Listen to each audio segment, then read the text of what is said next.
ನಮಸ್ತೆ ಮಕ್ಕಳೇ, ನನ್ನ ಚಾನಲ್ಗೆ ಸ್ವಾಗತ.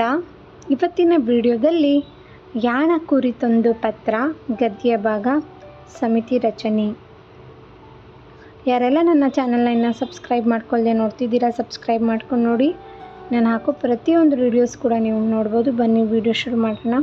ಪದಗಳ ಅರ್ಥ: ಸಂದೇಶ, ಸುದ್ದಿ, ನಿರೂಪ, ವಿನಿಮಯ, ಒಂದಕ್ಕೆ ಬದಲಾಗಿ ಮತ್ತೊಂದನ್ನು ಕೊಡುವಿಕೆ, ಅದಲು ಬದಲು ಮಾಡಿಕೊಳ್ಳು, ಚೂಟಿ, ಚುರುಕು, ಲವಲವಿಕೆ, ವಿಶೇಷ, ಪ್ರತ್ಯೇಕವಾದ, ವಿಶಿಷ್ಟವಾದ ಅಂತ ಅರ್ಥ. ಗಗನಚುಂಬಿ, ಆಕಾಶವನ್ನು ಮುಟ್ಟುವಂತಹದು, ಬಹಳ ಎತ್ತರವಾದದ್ದು. ಹೆಬ್ಬಂಡೆ, ದೊಡ್ಡದಾದ ಕಲ್ಲು. ಇಕ್ಕಟ್ಟು, ಸಂದಿಗ್ಧ, ಕಿರಿದಾದ ಅಂತ ಅರ್ಥ. ಶಿಖಿರ, ಮರ. ಬೆಟ್ಟಗಳ ತುದಿ. ದೇವಾಲಯಗಳ ಗೋಪುರ. ಉತ್ಪತ್ತಿ, ಸೃಷ್ಟಿ. ಆದ ನಂತರ ಅಭ್ಯಾಸಗಳಲ್ಲಿ ನೋಡೋದಾದರೆ ಆ ವಿಭಾಗ. ಇಲ್ಲಿರುವ ಪದಗಳನ್ನು ಬಳಸಿ ಸೂಕ್ತವಾದುದನ್ನು ಬಿಟ್ಟ ಸ್ಥಳದಲ್ಲಿ ತುಂಬಿರಿ.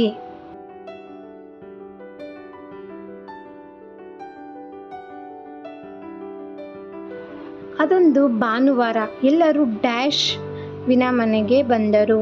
ಅದೊಂದು ಭಾನುವಾರ ಎಲ್ಲರೂ ರಾಜುವಿನ ಮನೆಗೆ ಬಂದರು. 2. ಇಮೇಲ್ ತೆರೆಯಲು ಡ್ಯಾಶ್ ಸಂಕೇತದ ಅಗತ್ಯವಿದೆ. ಇಮೇಲ್ ತೆರೆಯಲು ಗುಪ್ತ ಸಂಕೇತದ ಅಗತ್ಯವಿದೆ. 3. ವಿಶೇಷ ಪತ್ರ ತಯಾರಿಸಲು ಹೇಳಿದ್ದು ಡ್ಯಾಶ್ ಮೇಡಮ್. ವಿಶೇಷ ಪತ್ರ ತಯಾರಿಸಲು ಹೇಳಿದ್ದು ಪದ್ಮಿನಿ ಮೇಡಮ್. 4. ಯಾಣದ ಕುರಿತಾಗಿ ಒಂದು ಡ್ಯಾಶ್ ಕತೆ ಇದೆ. ಯಾಣದ ಕುರಿತಾಗಿ ಒಂದು ದಂತಕತೆ ಇದೆ. 5. ಯಾಣದ ಚಿತ್ರಗಳನ್ನು ಅದರ ವಿವರಗಳನ್ನು ಡ್ಯಾಶ್ ಓದಿದರು. ಯಾಣದ ಚಿತ್ರಗಳನ್ನು ಅದರ ವಿವರಗಳನ್ನು ರಾಗಿಣಿ ಮತ್ತು ಜೆನಿಫರ್ ಓದಿದರು. ಗುಂಪಿಗೆ ಸೇರದ ಪದ ಗುರುತಿಸಿ ಬರೆಯಿರಿ. ಸಲೀಂ, ಸುಂದರ್, ರಾಗಿಣಿ, ಜೆನಿಫರ್. ಇಲ್ಲಿ ಸುಂದರ್ ಅನ್ನೋದು ಗುಂಪಿಗೆ ಸೇರದ ಪದ. 2. ಕಾಗದ, ಪತ್ರ, ದೂರವಾಣಿ, ಓಲೆ. ಇಲ್ಲಿ ದೂರವಾಣಿ ಎಂಬುದು ಗುಂಪಿಗೆ ಸೇರ ಪದ. 3. ಹೆಬ್ಬಂಡೆ, ಹಿರಿದು ಬಂಡೆ, ಕಿರಿದು ಬಂಡೆ, ದೊಡ್ಡ ಬಂಡೆ. ಇಲ್ಲಿ ಎಲ್ಲ ಬಂಡೆಗಳು ದೊಡ್ಡದು ಮತ್ತು ಕಿರಿದು ಮಾತ್ರ ಚಿಕ್ಕದು, ಕಿರಿದು ಬಂಡೆ. 4. ಸಂತೋಷ, ದುಃಖ, ಆನಂದ, ಸುಖ. ಇವೆಲ್ಲ ಖುಷಿ ಅಂಥದ್ದು, ದುಃಖ ಮಾತ್ರ ಅಲ್ಲಿ ಗುಂಪಿಗೆ ಸೇರದ ಪದ. 5. ಸಂಪತ್ತು, ಆಪತ್ತು, ಧನ, ಐಶ್ವರ್ಯ. ಇಲ್ಲಿ ಆಪತ್ತು ಎಂಬುದು ಗುಂಪಿಗೆ ಸೇರದ ಪದ. ಒಂದು ಪದ ಅಥವಾ ವಾಕ್ಯದಲ್ಲಿ ಉತ್ತರಿಸಿರಿ. ರಾಜುವಿನ ಮನೆಗೆ ಯಾರು ಯಾರು ಬಂದರು? ರಾಜುವಿನ ಮನೆಗೆ ಸಲೀಂ, ರಾಗಿಣಿ, ಜೆನಿಫರ್ ಹಾಗೂ ಶಂಕರ್ ಬಂದರು. 2. ಈ ಅಂಚೆ ಎಂದರೇನು? ಎಲೆಕ್ಟ್ರಾನಿಕ್ ಮೇಲನ್ನು ಈ ಅಂಚೆ ಎನ್ನುತ್ತಾರೆ. 3. ಯಾಣದ ಯಾವ ಶಿಖರ ಉಕ್ಕಿನ ಕೋಟೆಯಂತಿದೆ? ಯಾಣದ ಭೈರವೇಶ್ವರ ಶಿಖರ ಉಕ್ಕಿನ ಕೋಟೆಯಂತಿದೆ. ಯಾಣದ ಕಲ್ಲು ಯಾವುದರಿಂದ ಉತ್ಪತ್ತಿಯಾಗಿದೆ? ಯಾಣದ ಕಲ್ಲು ಭಸ್ಮಾಸುರನ ಬೂದಿಯಿಂದ ಉತ್ಪತ್ತಿಯಾಗಿದೆ. ಯಾಣದಲ್ಲಿ ಯಾವ ದೇವರ ಉತ್ಸವ ನಡೆಯುತ್ತದೆ? ಯಾಣದಲ್ಲಿ ಭೈರವೇಶ್ವರನ ಉತ್ಸವ ನಡೆಯುತ್ತದೆ. ಒಂದು ವಾಕ್ಯ ಆದ ನಂತರ ಕೆಳಗಿನ ಪ್ರಶ್ನೆಗಳಿಗೆ 2-3 ವಾಕ್ಯಗಳಲ್ಲಿ ಉತ್ತರಿಸಿರಿ. ಮೊದಲನೇದಾಗಿ, ಸುಂದರ್ ಗುಪ್ತ ಸಂಕೇತವನ್ನು ರಾಜುವಿಗೆ ಮಾತ್ರ ಏಕೆ ಹೇಳಿದರು? ಒಬ್ಬರ ಗುಪ್ತ ಸಂಕೇತವು ಇನ್ನೊಬ್ಬರಿಗೆ ಗೊತ್ತಾಗಬಾರದು. ಗೊತ್ತಾದರೆ ಪತ್ರವನ್ನು ಯಾರು ಬೇಕಾದರೂ ಓದಬಹುದು. ಬೇರೆಯವರ ಪತ್ರವನ್ನು ನಾವು ಓದಬಾರದು. ಅದಕ್ಕಾಗಿ ಸುಂದರ್ ಗುಪ್ತ ಸಂಕೇತವನ್ನು ರಾಜುವಿಗೆ ಮಾತ್ರ ಹೇಳಿದರು. 2. ಯಾಣದ ಕುರಿತಾದ ಇರುವ ಒಂದು ದಂತಕತೆ ಬರೆಯಿರಿ. ಪುರಾಣ ಕಾಲದಲ್ಲಿ ಯಾಣದಲ್ಲಿ ಭಸ್ಮಾಸುರನೆಂಬ ರಾಕ್ಷಸ ವಾಸವಾಗಿದ್ದ. ಈತನು ಉಪಟಳ ಸಾಗಿಸಲು ಅಸಾಧ್ಯವಾದಾಗ ಶಿವನು ಆತನನ್ನು ಸುಟ್ಟು ಬೂದಿ ಮಾಡಿದ. ಈ ಬೂದಿಯಿಂದ ದೊಡ್ಡದಾದ ಶಿಖರ ಬೆಳೆಯಿತು ಎಂಬುದೇ ಈ ದಂತಕಥೆಯಾಗಿದೆ. 3. ಯಾವ ದೃಶ್ಯಗಳು ನೋಡುಗರನ್ನು ಚಕಿತಗೊಳಿಸುತ್ತದೆ? ಕಾಡಿನ ಮಧ್ಯೆ ಸಾಗುವಾಗ 300 ಅಡಿ ಎತ್ತರದ ಮೋಹಿನಿ ಶಿಖರ ಹಾಗೂ 360 ಅಡಿ ಎತ್ತರದ ಭೈರವೇಶ್ವರ ಶಿಖರ ಕಾಣುತ್ತದೆ. ಈ ಶಿಖರ ಕಪ್ಪು ಕಲ್ಲಿನ ಉಕ್ಕಿನ ಕೋಟೆಯಂತಿದೆ. ಸಂಧಿ ಕಾರ್ಯ ಮಾಡಿ ಸಂಧಿಯನ್ನು ಹೆಸರಿಸಿ. ಮೊದಲನೇದು ಭಸ್ಮಾಸುರ.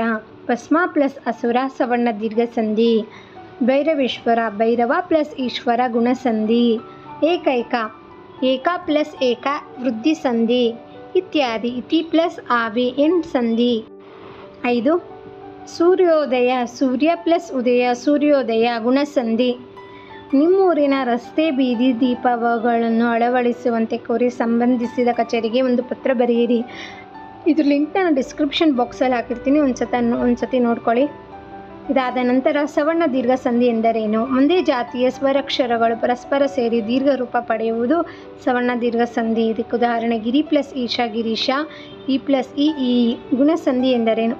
ಆಕಾರಗಳ ಮುಂದೆ ಈಕಾರವು ಬಂದಾಗ, ಏಕಾರವು ಊಕಾರವು ಬಂದಾಗ, ಓಕಾರವು ಋಕಾರವು ಬಂದಾಗ, ಆರ್ ಕಾರವು ಸೇರಿದಾಗ ಗುಣಸಂಧಿ ಎನಿಸುವುದು.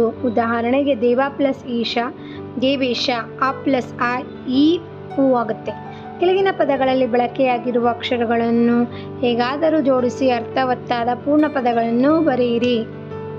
ಮಾದರಿ ಯಜಮಾನ ಮಾನ, ಜನ ಜಯ, ನಯ ಜಮಾನ ಮಾಯ. ಈಗ ಸೇರಿಸ್ಕೊಂಡು ಬರಿಬೇಕು. ಮೊದಲನೇದಾಗಿ ನರಕವಾಸ, ಇಲ್ಲಿ ಕೊಟ್ಟಿದ್ದಾರೆ ನೋಡಿ. ನರಕ, ವಾರ ಸೇರುತ್ತೆ, ಸರ ಸೇರುತ್ತೆ, ರಸ, ನರ, ವಾಸ ಇಷ್ಟು ಬರುತ್ತೆ. 2 ದಶರಥ ಸುತ ಮಹಾಯಾನ, ಇಲ್ಲಿ ರಥ, ಶರ, ದಶರಥ, ದನ, ಮನ, ಮರ ಸೇರುತ್ತೆ. 3ನೇದು ರಸಕವಳೆ ಮೆಲ್ಲು, ರಸ, ಸರ, ಕಸ, ಕಳಸ, ಕಲ್ಲು, ಮೆಲ್ಲು ಇಷ್ಟು ಬರುತ್ತೆ. 4 ರಸ ಪಾಕನಳ ಪಾಕ, ರಸ, ಕನಕ, ಕಳಸ, ಪಾಕ, ನಳ ಇಷ್ಟು ಸೇರುತ್ತದೆ. ಇದಾದ ಮೇಲೆ ಇಲ್ಲಿ ಚೆಲ್ಲಾಪಿಲ್ಲಿಯಾಗಿ ಹರಡಿರುವ ಅಕ್ಷರಗಳನ್ನು ಸರಿಯಾದ ಕ್ರಮದಲ್ಲಿ ಜೋಡಿಸಿದರೆ ನಿಮಗೆ ಪದಗಳು ಗೊತ್ತಾಗುತ್ತವೆ. ಹುಡುಕಿ ಸರಿಪಡಿಸಬಲ್ಲಿರಾ? ಮೊದಲನೇದಾಗಿ ಪಾರ್ಯ ಕೃತಿ ಅಂದರೆ ಪ್ರಕೃತಿ ಸೌಂದರ್ಯ ಅಂತೂ ಅರ್ಥ. ಇದನ್ನು ಜೋಡಿಸಿ ಬರೆದ್ರೆ ಅರ್ಥ ಬರುತ್ತೆ. 2ನೇದಾಗಿ ಚಿಮಳೆ ರುಕ್ಕ ಲಕ್ಕ, ಚಿಕ್ಕ ಮಕ್ಕಳೆಲ್ಲರೂ ಬರುತ್ತದೆ. 3 ಸದೈನ ಮರು, ದೈವ ಸಮಾನರು. ಮಹಾವಾದಾನುರಾದು, ಮನೋಹರವಾದದ್ದು. ಸ್ಥೇಸ ಗೇದ ಹಾಹಿಂ, ಸ್ನೇಹ ಸಲಿಗೆಯಿಂದ. ಶುಭ ನುಡಿ. ದೇಶ ಮತ್ತು ಅನುಭವ ಪಡೆ. ಪ್ರಕೃತಿ ಸೌಂದರ್ಯ ನೋಡಿ ಆನಂದಿಸಬೇಕೇ ಹೊರತು ಹಾಳು ಮಾಡಬಾರದು. ಪ್ರಕೃತಿ ಬೆಳೆಯಲಿ, ಜೀವರಾಶಿ ಉಳಿಯಲಿ. ಇದಾದ ನಂತರ ಇಲ್ಲಿ ಮಾದರಿ ಅರ್ಜಿ ಪತ್ರ ಕೊಟ್ಟಿದ್ದಾರೆ. ಇದನ್ನು ಒಂದು ಸತಿ ನೋಡ್ಕೊಳ್ಳಿ, ಕನ್ನಡ ಟೆಕ್ಸ್ಟ್ ಬುಕ್ಕಲ್ಲಿದೆ. ನಿಮ್ಮ ಊರಿನ ಹಾಳಾಗಿರುವ ರಸ್ತೆಯನ್ನು ದುರಸ್ತಿಗೊಳಿಸಲು ಅಲ್ಲಿಂದ ಇಲ್ಲಿ ಗಂಟ ಒಂದು ಸತಿ ನೋಡ್ಕೊಳ್ಳಿ. ಇದಾದ ಮೇಲೆ ಇದಕ್ಕೆ ಅಭ್ಯಾಸಗಳು, ಪ್ರಶ್ನೋತ್ತರಗಳು, ಪದಗಳ ಅರ್ಥ ಎಲ್ಲ ಮುಗಿದಿದೆ. ನಿಮಗೆ ನನ್ನ ವಿಡಿಯೋ ಇಷ್ಟವಾದರೆ ನನ್ನ ಚಾನಲನ್ನು ಸಬ್ಸ್ಕ್ರೈಬ್ ಮಾಡ್ಕೊಳ್ಳಿ. ಮತ್ತು ಮುಂದಿನ ವಿಡಿಯೋದಲ್ಲಿ